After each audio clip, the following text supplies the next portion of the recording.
Also Leute, was ist denn jetzt der Plan? Fangen wir jetzt mit dem Video an oder was passiert hier heute noch? Also das hätten wir echt mal ein bisschen besser planen können. Was für die Umsetzung eines Videos gilt, einen Plan für ein Drehbuch zu haben, ist für Unternehmen umso wichtiger.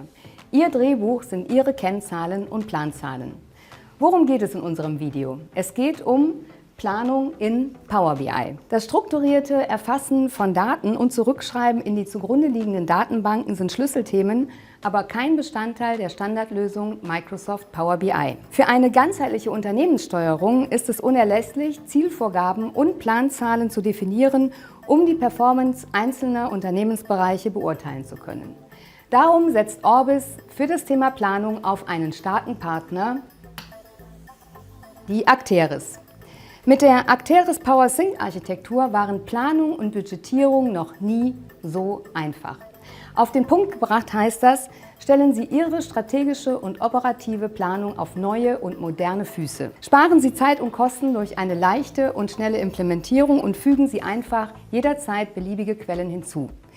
Bauen Sie Ihr eigenes Modell und nutzen Sie die dynamische Planung und Vorhersage. Neugierig? Dann kommen Sie und schauen Sie unter www.orbis.de/Microsoft. Dort bekommen Sie alle relevanten Informationen und die passenden Ansprechpartner. Schauen Sie rein, es lohnt sich.